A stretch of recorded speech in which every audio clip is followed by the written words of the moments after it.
everyone, and welcome to No Offseason. I'm Zena Claessens. And I'm Sabreena Merchant. And today on the show, we're going around the world, y'all. We are diving into international basketball and how it intersects with the college season and WNBA. Also asking the questions, why international players are allowed to compete, how it's evolving the landscape of the game, and whether it's good or not for college hoops. We're also going to look at how the pro game is impacted and some of the rules around it and our thoughts around some of those rules. And we're going to highlight some of the international college players that are making a splash right now on their teams. But first, it's time for Deal or No Deal. CBA negotiation extension deadline has officially come and gone. Man, Friday feels like so long ago, and there is still no agreement. Sabreena, now, you've been following these negotiations closely. You just recently wrote on the most recent update, so fill us in. What's going on with this negotiation? Well, you answered the most important question, which is there is no deal. And unlike previous times that we've had this discussion, there is also no extension. We had, the original CBA opt-out was triggered to end on October 31st, 2025. The first extension went until the end of November. The second extension, as you mentioned, lasts until last Friday, January 9th. And this time, the two parties decided that we're not going to extend this agreement any longer. And that doesn't mean that we're in any sort of work stoppage, right? We've talked about this pretty extensively. There's no lockout. There's no strike. There is a period of status quo, which basically resembles normal working conditions. Speaking of the lines and those, I wouldn't call it picket lines just yet because they're not on strike just yet, but you are seeing the players' union showcase the fact that they are standing together, and apparently they're standing together behind a huge rat. What happened in New York? Please explain this for us. Okay, so I want to clarify this because it is New York and there are large rats in New York City, but this is a large inflatable toy rat. Thank you. Not a real physical rat. The rat being a symbol of management and how they have treated the players' union so far, at least in the eyes of the WNBPA. They had this large inflatable rat with them at a protest outside of the NBA store last Friday, which was the day that the extension expired. And I don't think this is any real news. It's been very clear how the PA feels about the NBA and the WNBA's offers thus far. And to have a visual representation of that on the last day of the extension it's colorful, sure, but I don't know what it's actually doing to the prospect of the negotiations at this point. I'm learning that there are inflatable rats to be had on the market. I did not know that was a thing until that moment. So there is that. And just as a reminder, if and when a deal is done, what are all the things that the WNBA must execute in order for a season and everything to keep kind of going back on track? So we have first up the expansion drafts for Toronto and Portland, which, as a reminder, those were conducted, or the expansion draft for Golden State was conducted at the beginning of December in 2024, prior to the Valkyries entering the WNBA. You also have free agency, which again includes every veteran player in the WNBA other than Kalani Brown and Lexi Brown. You have the college draft, which has to take place in April. And then, training camp leading into the course of the regular season. So we're already a little bit behind of what the pace was with Golden State. The longer this drags on, the more we, drag into free agency. And keep in mind, technically there is enough leeway heading into the regular season to accomplish all of these things. But then you're talking about, are we going to have free agency during March, during the NCAA tournament when front offices are potentially at their busy scouting college prospects, right?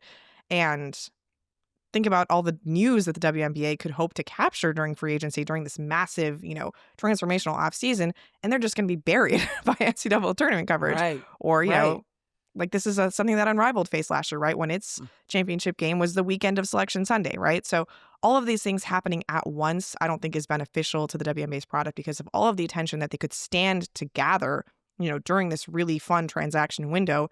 It's just going to get overshadowed by the most important sports property of the year for basketball, which is March Madness. March Madness, period. I don't know what's causing me more stress. This window of time that the WNBA and the WNBPA are essentially creating for themselves with this negotiation, or trying to plan my wedding for this year. I am just I am feeling the tension in my body. And speaking of that, the number one tension that continues, the main point of contention between these two bodies, continues to be salary structure. Remind us of the latest of where this stands, because I know it's evolved a bit, and we've seen the numbers grow and people's eyes have gotten wide, but it's still not enough for what the players are looking for. Right. So the union's proposal is essentially that the gross revenue, all of the revenue that the WNBA takes in, is split immediately between the players and the owners. And their current proposal is that about 30% of the revenue goes to the players and the remainder goes to the owners. And then from there, you can draw out a salary cap, which in their current projections is about $10 million in year one of the agreement, which would be about an average salary of $800,000 per player. And again, we're coming from a situation where the maximum salary is $250,000 per player. So an average of $800,000 is a massive jump. The WNBA, the league office, is proposing a system whereby they take out expenses from league revenue first. And there is debate about how much money should be taken out in the form of expenses, if it's all exactly, what the league needs to carry out its business. This is a point of contention from the player side. But once they take out the expenses from league revenue, they're saying that 70% of that remaining net revenue will go to the players and 30% will go to the owners. And so that's a jump up from their original offer of 50% of net revenue going to the players. Now it's up to 70%.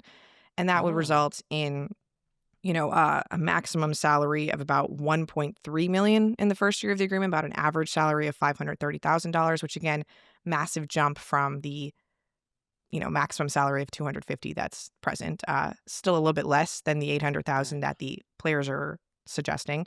And the league's contention is that even though it is a smaller league, than the NBA, than other professional sports leagues, it still has a very high value of expenses, right? Like the amount of money it costs to open Barclays Center for a Nets game versus a Liberty game is still the same, even if you're not bringing in the same amount of revenue, from one versus the other. So expenses form a higher percentage of their overall, budget than they do for a league like the NBA, which is why they need to split the net revenue versus gross revenue. Okay. Yep. I see what the league is saying. I also see what the players are saying.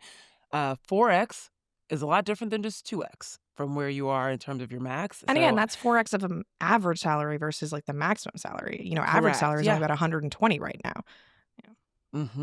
Oh, yeah. Okay. Oof. Maybe okay. Well, those players want to maximize, so I completely get it. Okay, well then, Sabreena, it sounds like you still have a lot of work to do to keep up with deal or no deal. So we appreciate you keeping us up to date.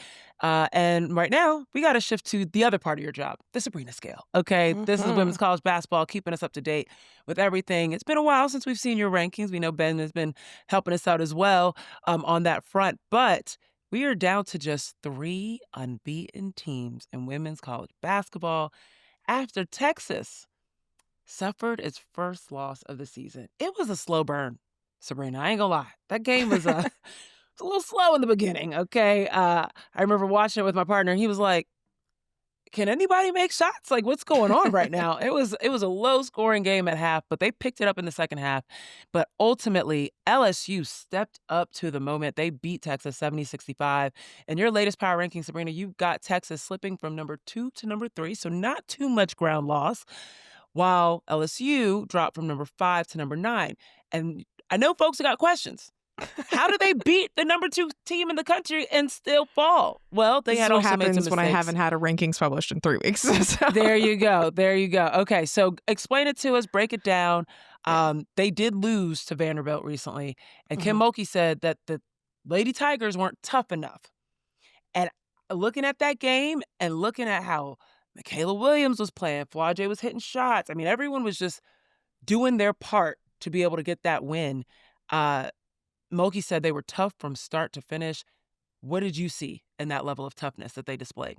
Yeah, so just to clarify real quick on the rankings, the last time we published a power rankings in The Athletic was probably December 22nd that week, so before LSU had suffered any losses.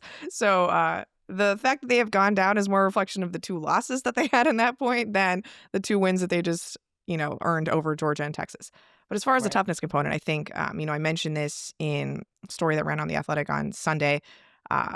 Bob Starkey, associate head coach of LSU, put the Me Bounce shirt from Angel Reese in the locker of every player this week because, they got out-rebounded pretty heavily against Kentucky in their one loss. And then Vanderbilt was really good on the offensive glass in their win over LSU, especially in that fourth quarter when they came back from that 7-point deficit. And if there's anybody to signal the importance of rebounding, it is Angel Reese, who once led the nation in rebounding and twice led the nation in offensive rebounding, and of course has coined her own term, rebounds. And it was all part of the fabric of no rebounds, no rings. And I think attacking the glass was the most important thing that LSU could have done in this game over Texas. It's something that you saw in their game against Georgia, which, admittedly less of a strenuous opponent than Texas, but I wrote about this in the power rankings. Like, there's that one play where Grace Knox coming in from outside the free throw line for an offensive rebound, gets pushed a little bit out of the way by Justice Carlton, then does the push-ups as she's coming back up. Yes! Like, I'm so glad that Rebecca Lowe pointed that out because I would have missed it the first time around. But just the toughness to attack the glass for an out-of-area rebound, like where she was relative to the basket when the shot went up. And then just a little bit of like, hey, I got this. Like, I know I was knocked down, but couple quick push-ups and then we're going to jump right back up.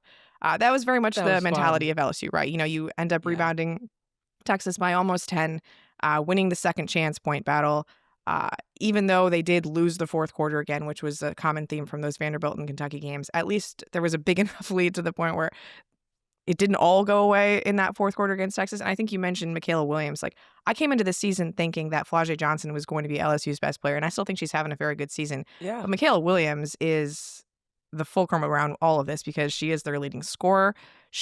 Her shooting is just like, it's so hard to get her in a position where she can't get a clean shot off. Like, you think about that 3 that she hit to put them up 7 with about 2 minutes left to play. Yep. Like, those are just the type of difficult shots that she can take. Every jumper she takes just looks so smooth. And then her playmaking has been phenomenal. You look at the way she's able to leverage her scoring into opportunities for other players. I think she has just been so tough in terms of taking control of the offense, being sort of a veteran leader, even though she's a junior on this team. Although, there's only a couple seniors, so being a junior is pretty old relative to the rest of the roster. I think she has just taken an enormous step forward where she's been able to, defer to the likes of Angel Reese and Anissa Morrow and even Flau'jae over the last few years. And it's like now, maybe Flau'jae is still here, but like everybody else is gone. This could very well be my team. And I think the way that she is performing has been really impressive. And you saw just 20 points, I think, 5 steals in this game. Just a really nice all-around performance from Mikaylah Williams that earned LSU its first win against a top 2 opponent since 2008. And mind you, they've won a national title in that span, but their first win against an AP top 2 opponent since 2008. I don't think I knew that. That's crazy. It was so much fun watching that game for Mikaylah Williams. So poised of a player. And Texas played really great defense, I think, in the first half. They were getting stops. They were plugging gaps. They were making it really tough for the likes of even Flau'jae and Mikaylah Wiley, like trying to figure out what decisions to make. You saw a lot of turnovers in that first half from LSU because they just didn't know where to go. And everyone was everywhere. Jordan Lee was everywhere. And then you saw Justice Carlton kind of struggle with foul trouble and being really physical. And I think that her absence and even Preston coming back, like you didn't feel their impact that you typically have. And ultimately, LSU just stood up. Like they stood up. They made tough shots. They hit the shots they needed to at the free throw line. So it was a fun game overall. But those were, I don't know if you guys knew, Sunday was crazy when it came to games.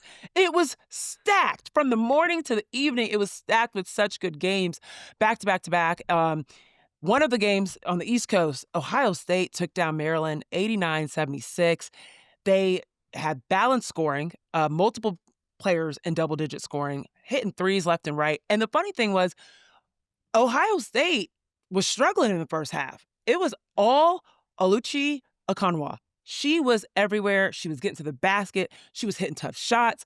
Yarden Gerzon also hitting really big threes as well throughout the game.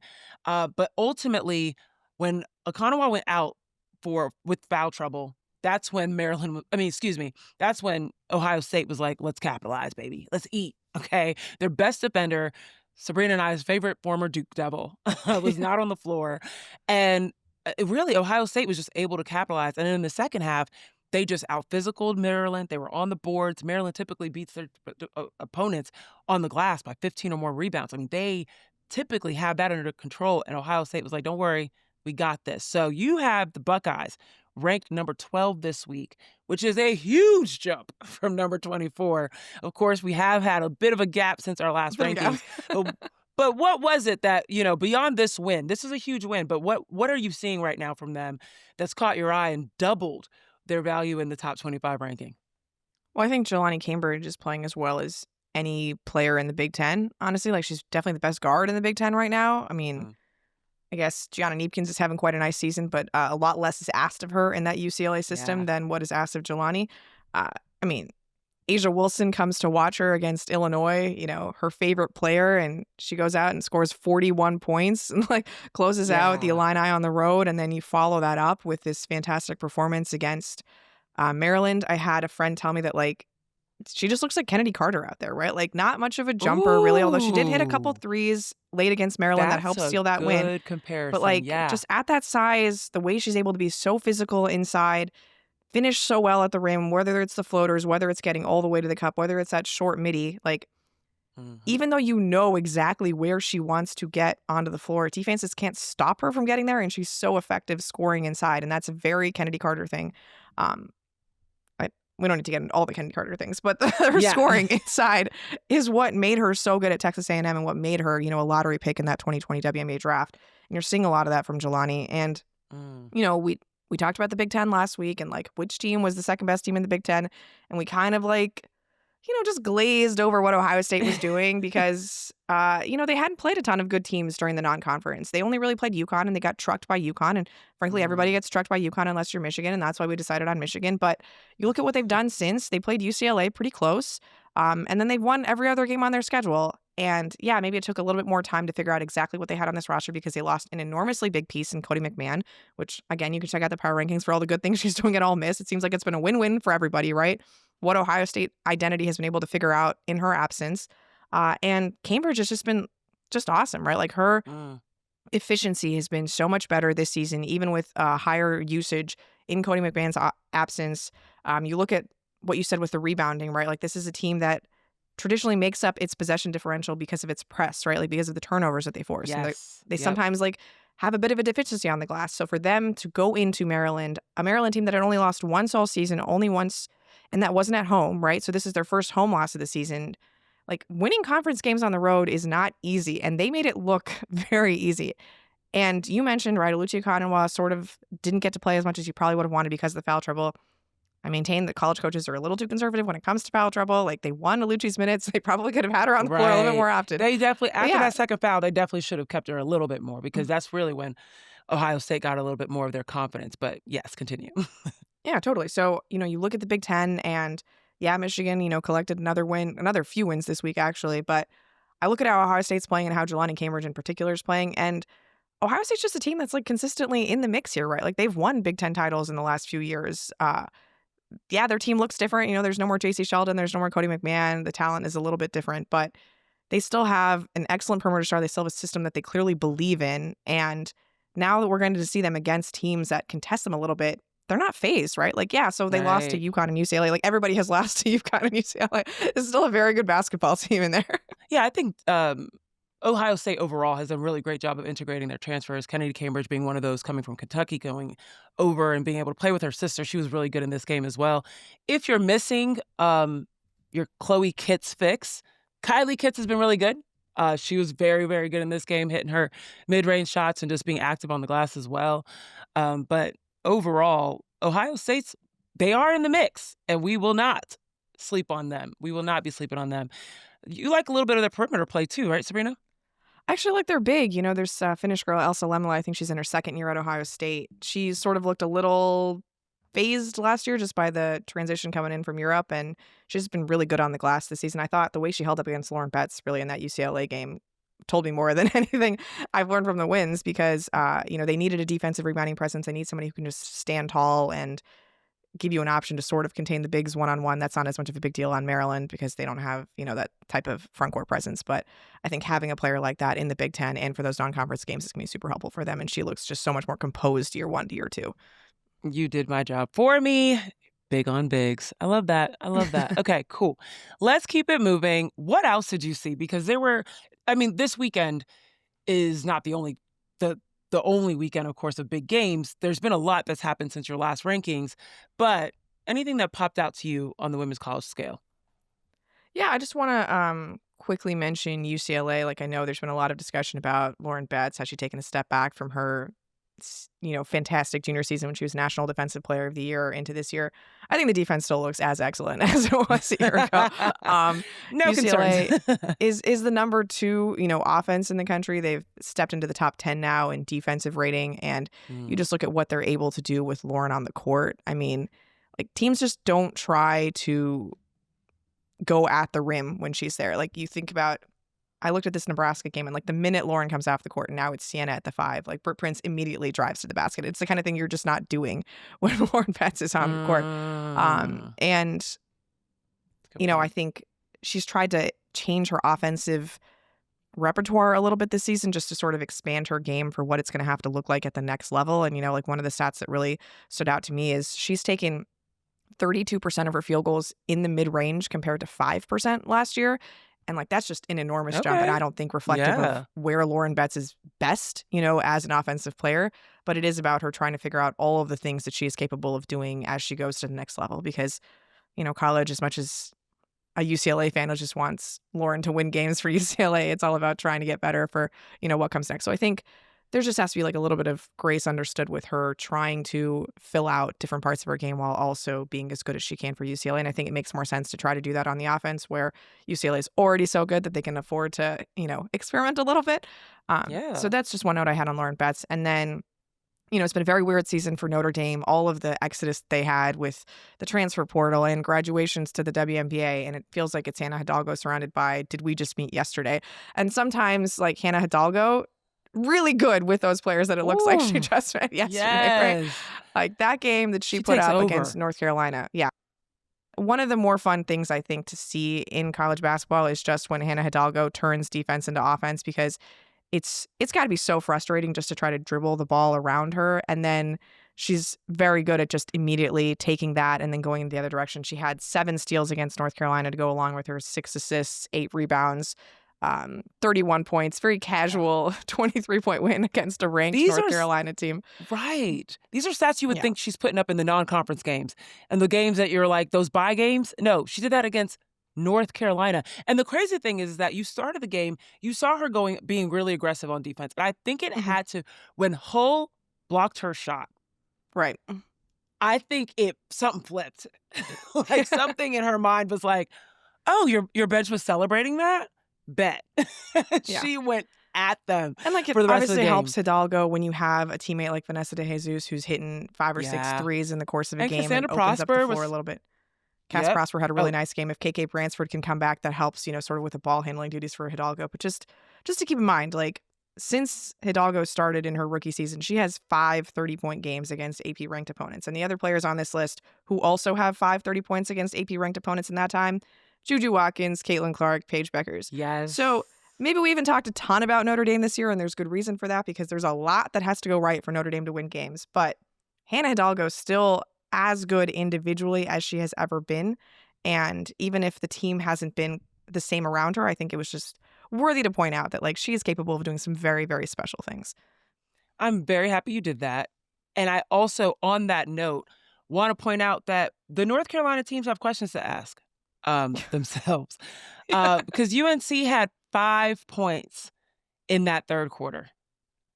5 points in that third quarter. And it was so frustrating to watch. Like, they couldn't hit shots. They couldn't get into the paint. It was, you don't necessarily think of Notre Dame as like this defensive stalwart. So it was just like, what's happening with the offense, UNC? What's going on? They're going to have to figure some things out. But shout out to Duke. They did beat Stanford. So, we'll give them that.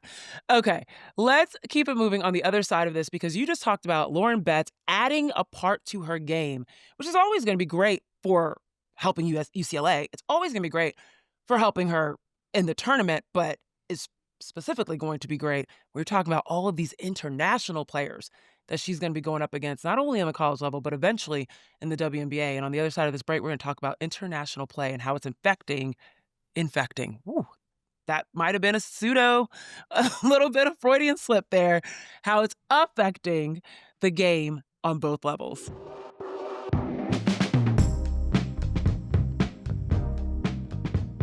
All right, let's get into it. International play is really changing the game for U.S. women's basketball. From the college courts to the WNBA, when you're competing with top talent from around the world, it's going to raise the bar. You're seeing people's skills go up. You're seeing the strategies out on the floors change. You're seeing the schemes overall just be different. And we're seeing it in the WNBA. It's definitely bringing some fresh perspectives, some new coaching, some new approaches to the sport. So what does this mean for women's college basketball and the W? Sabreena, before we dive into the impacts, let's just start with what's happening right now. What is the scene of international play? We're starting to see some names that are a little different, a little bit more culturally different from us right now. And I love that overall for the game. So break it down for us. Right. So international players have always been a part of the NCAA system. You know, we had Jose Fernandez on the show in December, and he talked about how one of his recruiting advantages at South Florida, when part of a mid-major school, they had to differentiate themselves by getting international players, by expanding the pool of talent, because they weren't recruiting, you know, the normal 4 stars and 5 stars because they were going to the bigger programs. So bringing in international players always been a part of the NCAA game. It's just now in the NIL era, there's obviously more incentive for these players to want to come because they don't have to think about, oh, I can play a professional contract in Europe or I can play for no money in college. Now you can play for some money in college. And that's why we're seeing, I think, a greater wave of players coming to the NCAA. And they're not just coming from overseas. They're coming after having played professionally overseas. So you look at a player like Blanca Quinonez for UConn, you know, and she has played professionally in Europe. And now Gino Auriemma has talked about, like, her habits are just different than high school players who are coming in, even transfers who are coming in. Like, she conducts herself like a pro, and that raises the level for, you know, her. And it raises the level for the rest of the UConn players, you know, and it just makes it even more challenging for players to play against UConn because now, in addition to Sarah Strong and AC Fudd, you've got this former professional player, Blanca Quinonez, as the third leading scorer, also putting up double figures every game. But yeah, I think the finances of college basketball, which we mentioned a little bit last week, are just continuing to evolve. And that makes this a more desirable place for, you know, players all over the world to want to join because you can get the developmental component of playing in college basketball. You can get the popularity component of playing in college basketball, right? Like, I mean, as much as we talk about the growth of the WNBA, college basketball is still the most famous women's basketball, you know, program, shall we say, in the United States. And then you get the financial benefit of, like, NIL and collectives and all the other sorts of monies that are coming into college basketball. Right. Which is great, which we're all happy for, making sure that these women are valued and get their share of what the value they're creating. Now, the question has always been, like, now with international players, the rules, what's allowed, how does this work, right? You just mentioned Blanca Quinonez, who I think is a perfect example of someone that played pro and then now has the opportunity to play in college. And we know that I even remember my college kind of compliance officer would always say, her name was Shoshana, so she would say, show says no. That was the rule. If somebody wants to offer you something, if somebody wants to do, you know, you had to say show says no. And what we had was a lot of folks, especially at an Ivy League school, where a lot of folks end up playing in not just in basketball, but in rowing, in international sports of that sort. If you played and competed in international competition, you could only play in a manner where you were not getting paid, right? You had to be an amateur, so you could play for your national team. You just could not, you know, accept endorsements or things of that nature, just to keep it clean. Now, it has been a while since I played. If you guys want to go do the math, go look it up. You have too much time on your hands, but it's just been a while. It's a very easy basketball reference shirt. It's very easy to find, Zena. But you can know that I did not play in the NIL era, right? Damn it. But I did not. So with that, knowing that it's changed so much in terms of what's allowed of international players and what's allowed with the NIL aspect, and no longer having that, it's still vague, but the line of demarcation between pro and amateur has now been a little bit blurred. What are the rules? What's allowed in terms of who can come and who can't, and what they're allowed to do? How does this impact, or how do the rules impact the college system? And then also, what are the rules for the WNBA and when they can come in from an international space? Yeah, it's a great question about what are the rules, because I had a chance to talk to Corey Close about this over the weekend. You know, we had this big story in the men's college basketball side where a player who was drafted previously by the NBA and played in the NBA G League, which is a professional domestic league, went back to college and is playing for Baylor now, James Nagy. And it's a little different than what's happened on the women's side because we only just have one player in women's college basketball, Nastja Claessens for Kansas State, whose draft rights are currently held by the Washington Mystics, and she's playing, for Kansas State. But historically, players who have played professionally in the U.S. don't then get to go back to college in the U.S. Like, it's only very new that we're seeing players play professionally elsewhere and then come play college in the U.S., but we can get into why the rules are different internationally versus domestic. That's a whole other conversation that we need to have. But essentially, if I sound a little convoluted talking about all these rules, it's because all of the rules are very convoluted. Yes, and the coaches don't even really understand what's happening. Like I mentioned with Corey Close at UCLA, she says, I asked her, like, do you have a sense of like what the rules are at any given moment? And she said, no, like everything is just changing in real time. And, we don't know like what the third party, like, collectives are allowed to do. We don't know like how revenue sharing is going to work. We don't know if these players are going to be eligible. And like, as you're managing a program, you have to consistently keep up to date with all of the different possibilities. And like, you're basically being negligent to your program if you're not taking advantage of all of the different loopholes, right? Like maybe people on the men's basketball side are upset that Baylor, found this player who, again, was a former pro and is now playing in college, but they're doing what is legal under the NCAA rules. And so, again, it would be, you got to do your due diligence and make sure that you are canvassing all of the potential talent in the college basketball world and the professional basketball world, to play for your team in the NCAA. So, no, I don't really think I know all of the rules. I don't really know who's eligible for all of these, programs. Yeah. I mean, we just saw Texas Tech bring in a player midseason. We saw, South Carolina bring in their center from France midseason. And neither of those players have actually stood up for the team yet, but like the expectation is that they will soon. And that just is a very new element to college basketball, right? Like, usually you start your season with your roster, and that is the roster that you end the season with. And ever so often, you have a high school player who classifies a little bit early and joins the team midseason, and maybe they do a gray shirt where they just hang around the program for, a few months and then start to play as a freshman, or maybe they start playing a little bit earlier. We mentioned Chloe Kitts earlier. She did that at South Carolina. But this idea of just like poaching talent from across the universe and like bringing them in mid-season, that's a very new thing for college basketball. And it's kind of exciting. It's a little different, but it is significantly changing like the fabric of how we think about college sports. Yeah, if you guys were watching the South Carolina game versus Georgia, which was a blowout, you might have seen a peek or gotten a peek at Alicia Tonabise, who is the new French transfer to South Carolina. And it was so fascinating because we know that South Carolina is so well known for their bigs, right? And so you're looking on the court and you're seeing Medina Akot.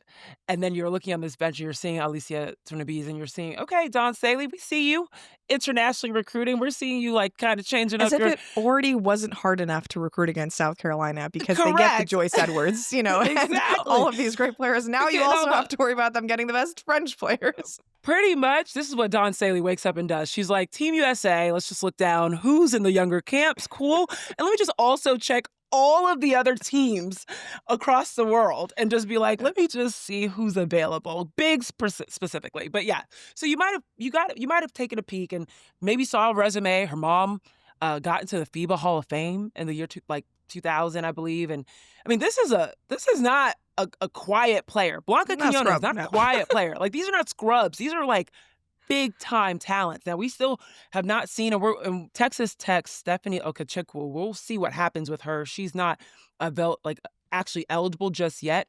We've seen the rounds of the film 7-1. Yeah, we notice. These players could be changing a lot of things, whether they're changing the makeup of a team and what they're capable of doing, their ceiling, right? Any 7-1 player comes into the league, that's probably going to change a little bit of things from a college perspective for sure. But what it could also change is how we look at eligibility overall, what's possible, what's okay. Should transfers between schools be a thing? Like, could this completely change eventually how we look at college personnel and acquiring them preseason, in the offseason, but also midseason? So first, I just want to ask you, Sabreena, let's talk it out. Like, do we think, what are the pros and the cons of having international play injected into particularly the college game? Well, I think it's great that there is a wide variety of talent that is coming to play college basketball. It just, I agree. diversifies the player pool. It brings in new styles of play. We've talked about like Elsa Lemla from Finland. I think all of the great teams in college basketball right now, most of them have some sort of international element, right? Like you look at UCLA and they've got Charlie Sledger-Walker from New Zealand, and you look at UConn and they've got Blanca Quinonez, and we're going to Look be at Silas bringing in Swords. We'll Silas count her Swords from Canada. right? Yeah, it still counts, right? Yeah, All of absolutely. these great players who want to play in the NCAA system, because this, like, for so long has been the dream when you turn 18, right? It is to go to an American college and to play D1 college basketball. And for that dream to be extended beyond the boundaries of North America, right? Because Canadian players have been coming in for a little bit longer. It's pretty cool, right? Just to continue to globalize the game of college basketball and, foster these connections and bring in different styles of play. I think it's awesome. I think it gets I'm with you. weird when you start changing the time that these players, join the team, right? Like it kind of feels like the addition, of Tornabees for South Carolina was like, oh, Chloe Kitts got hurt. Ashlyn Watkins is not playing this season. We kind of need another big. Let's see what we can do. And then they bring her in January. And, we had this conversation on the podcast like, about a month back about college basketball doesn't have a trade deadline, right? Like you can't improve your roster mid-season. What you have is what you have. But apparently it's not, right? Like you can now That was change new your for roster. us. Exactly. This is very new. So to me, it's more of like a headspace kind of wrapping, my brain around this new concept, because there have always been these fundamental distinctions between pro basketball and college basketball. And now the lines are just starting to meld. And it's fine that the players get paid. That's great. But I think there's something unique about the fandom of college basketball and like the way fans latch around a certain school and like that community. It's just different than professional sports. And there's just so many things like with these transfers and like basically college basketball free agency and players, moving around at all times that makes it feel a little bit too much like pro sports. And that's, again, I love the WNBA. It's a great thing. I love a lot of professional sports, but I like that there's always been a distinction, like that there is something fundamentally unique and maybe a little weird about college sports, that it is so rigid in its rules, but it's what it is, right? And it's like this institution, and I've always enjoyed like the oddities of it, right? So I'm personally just having a hard time like grappling with all of the distinctions, because like it just feels like I'm watching pro basketball conducted by the NCAA and then pro basketball conducted by the WNBA.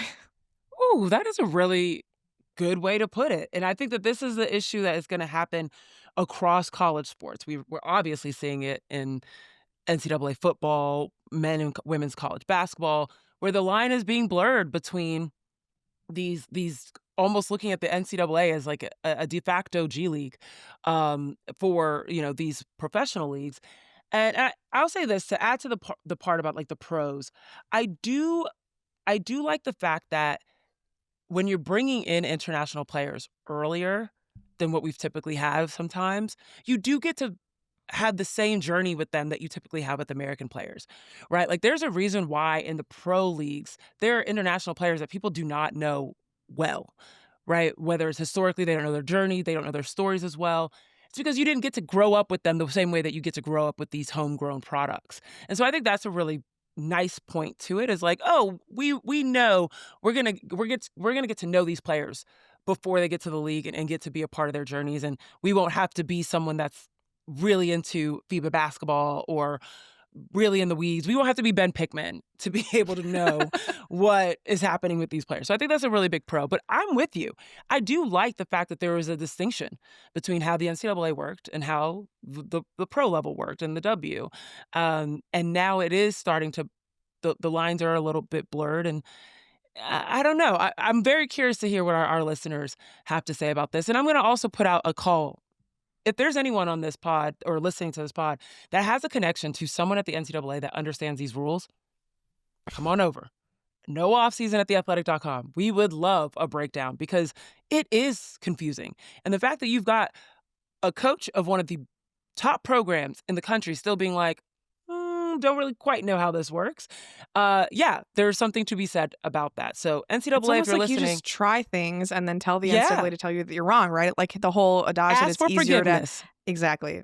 for forgiveness rather than permission, right? Correct. And I think about just how this continues to like further the divide between the options that American-born prospects have and the options that international players have. Because if you are an American player, you want to play in the WNBA, you go to high school, you go to college, you go for 4 years because you can't get drafted until you're 22. Maybe if you're a little bit older, you have an early birthday, you can get drafted after 3 years, but you still have to like be on track to finish your degree.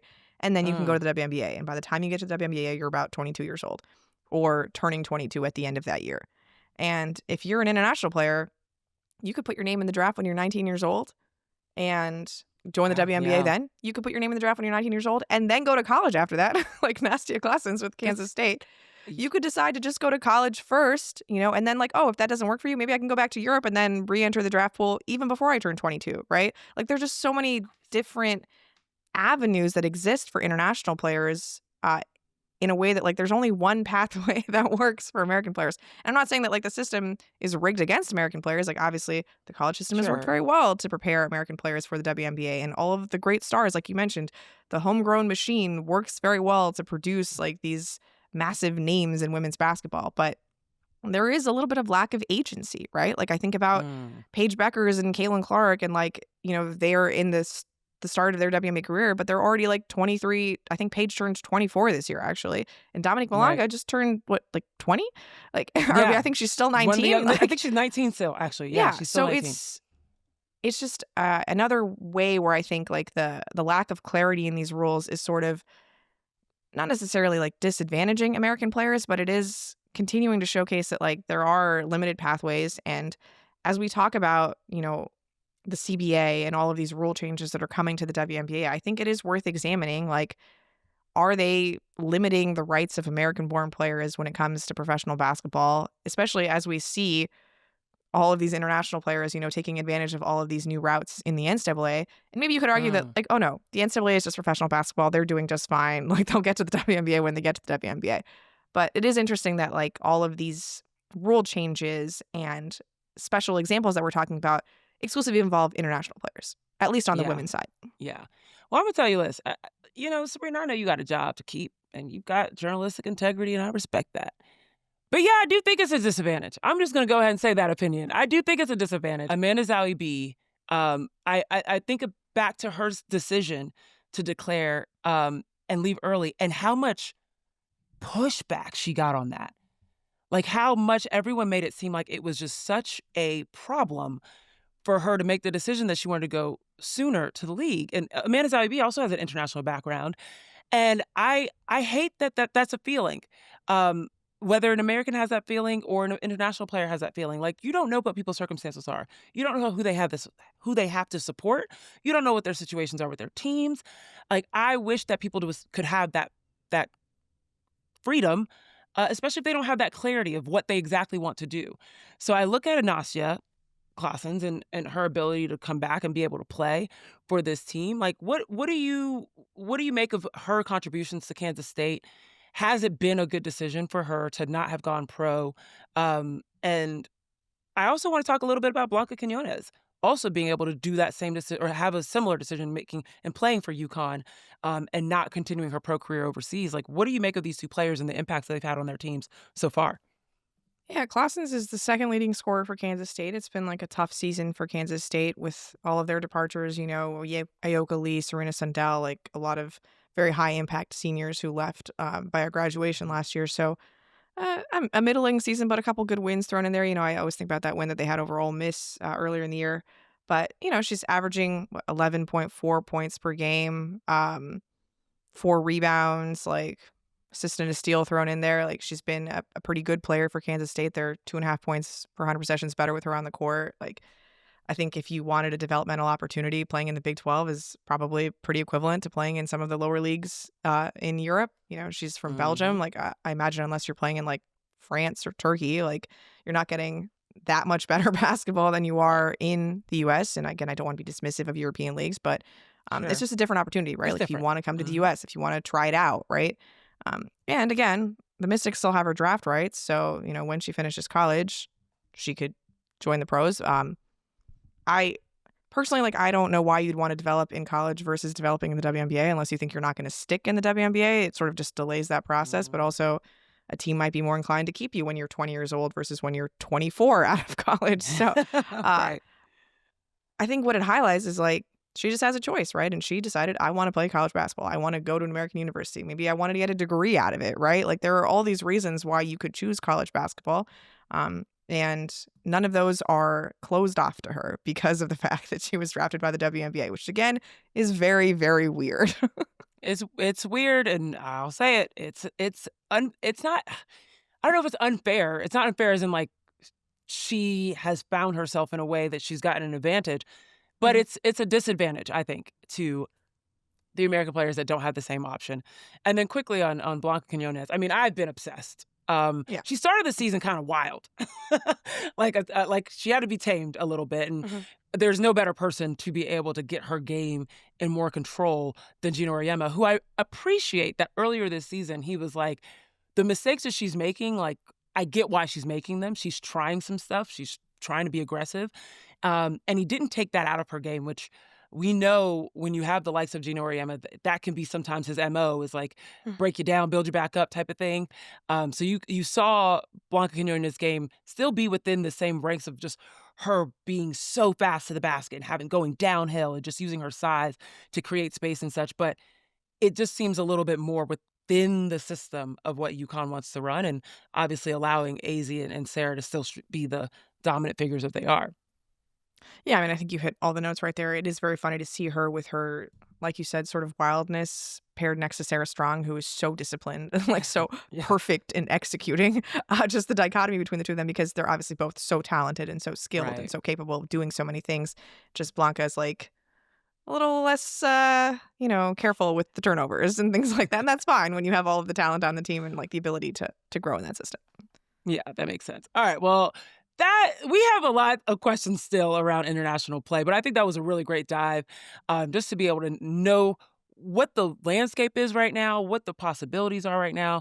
We still, that call for the NCAA, if you want to come on, we would love to have you. But as for right now, we're just enjoying the basketball. We're enjoying the diversity of the game and all the new names that are coming into the mix. All right, let's close the show out. I got a fun game for Sabreena on the other side of this break.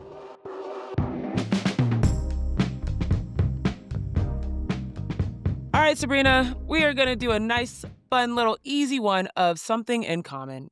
I know you guys have heard this game. You guys like this game. Just putting some names together and seeing what is it that is the common thread. Now, Sabreena, we do have a little bit of love to start for you on the first question. Okay, it's a little bit towards your corner of the woods. Question is, besides playing for the LA Sparks, what else do these players have in common in the WNBA? This is Lisa Leslie, Candace Parker, and Nneka Ogwumike. All I can think of is that they played for the Los Angeles Sparks. Right. They were, Lisa Leslie wasn't a number one pick because she was part of the allocated drafted players, so that wouldn't be it. I don't know, they all won a title for the Sparks. They were all MVP for the Sparks. Those are all correct. Like they're all correct. Exactly. You're all correct. So what else am I supposed to say that they have in common? You were on the right track with that very first one, but you veered off. They were all first round draft picks. So you just hit all three. There you go. They're all draft picks. So we kept it easy to start. Okay, let's keep it going to the next one. Similar concept of a thread. The question is, what does Erica D'Souza and Veronica Burton have in common? Super simple. There's only two players. Yeah, just keeping those two. I gotta tell you, I do not know about Erica D'Souza. What do I know about Veronica Burton? Did they both go to Northwestern? I don't know. Were they both taken in an expansion draft? Yes! Ding, ding, ding. Look at you. See? You know what you're doing. You know exactly what you're doing. Erica D'Souza was taken to the Atlanta Dream from the Connecticut Sun, and then Veronica Burton was taken from the Connecticut Sun to the Golden State Valkyries. Way back when the Atlanta Dream was starting up in 2008, that's when Erica D'Souza was part of that. But the last two expansion drafts, so. Yeah, quite literally. So there you go. Okay, now, last but not least, besides having WNBA careers, what do Cameron Brink, Brittany Griner, Breanna Stewart, and Cheyenne Parker Tyus have in common? Okay. So we've got Brink, Stewie, BG and Cheyenne Parker-Tyus? Yes. Fascinating. Besides having WNBA careers, what do they have they all have in WNBA common? careers, yeah. I was going to say like National Defensive Player of the Year before we got to Cheyenne Parker-Tyus. You're on maybe the I'm right disrespecting track. her as a... No, you're on the right track. You're on the right track. Keep it going. Let's see. I don't even actually know where Cheyenne Parker-Tyus went to college. Middle Tennessee. Middle Tennessee. Okay. Definitely think defense. Yeah. Did they all like average, I don't know, like 2+ blocks a game in college or something? Or they might have, but okay. Basically, actually no. I'll let you keep going. Okay. It's close. It's not necessarily a number, BG. but it is something of a ranking. Are they like? I mean, I can't imagine Stewie's the leading shot blocker at UConn because they've had like centers there, but actual people to do this. Yeah. I don't know. Yeah, maybe they were the leading shot blockers at their schools when they graduated. Well, they were leading shot blockers in the country and in the country. Wow. Okay. in the history, they're top 20 all-time career block leaders in women's college basketball. Brittany Griner is number 1 at Baylor. She had 748. I was not familiar with that defensive and potential. Interestingly enough, Cam Brink, number 15 at Stanford, she had 424 during her time. Cheyenne Parker-Tyus at Middle Tennessee had 417 blocks. And Breanna Stewart, she came in at number 16, and Breanna Stewart, number 17 at UConn, came in with 414 blocks. So very impressive block leaders. I wonder who do you think could get into that list or in the top 20 from right now? Anybody come to mind? I mean, I think of Lauren Betts when I think of shot blocking, but I don't know that she's played enough her freshman year to really get on this list. We'll see. That's fair. That's fair. All right, we'll see. Well, great job, Sabreena. I think you not only got the answers, you blew it out the park for something in common. Just provided all sorts of different answers. I love it, but that's exactly why that this is your job. This is what you do. I appreciate you doing it. I hope you guys were playing along. Maybe you were able to get something that Sabreena got out of the full list. And let us know what else you want to hear from us, because that's going to be all for today. We got to close this show out. We're going to be back on Friday. And if you haven't already, do your job, y'all. You got to follow the show. Okay, if you're on YouTube, make sure you're subscribed. Make sure you leave a comment. Tell us you like us. Tell us you like my hat. Isn't it pretty? Thank you. If you're watching, it's a beautiful floral New York Yankees hat. You might not be a Yankees fan. Sorry, Sabreena. That might be I can find it. I have no problem with the Yankees. Oh, okay, cool. Yeah. You know, Dodgers fans, I didn't know how it worked out. But we didn't lose to the Yankees. You're right. You're absolutely right. I just felt like it was a West Coast, East Coast thing. But sure. Listen, as a person that is affiliated with neither, I just like the fashion. So either way, leave a comment. Make sure you tell your friends, tell your mama, tell your cousin, tell your coworkers, tell your boss, actually. They might give you a promotion to come listen to No Offseason. And drop us a comment, drop us a 5-star rating. We'd love to hear it. And then head on over to our partner at the Yahoo Sports Hub. I've been doing that. They've had some really great game recaps if you miss anything. So definitely check out the Yahoo Sports Hub, sports.yahoo.com/women's-sports. And on behalf of The Athletic, Sabreena Merchant, and I, Zena Quaeta, we appreciate you listening. We'll see you next time. Thanks for tuning in to No Offseason. To hear more, be sure to like and subscribe. We drop new episodes every Tuesday and Friday.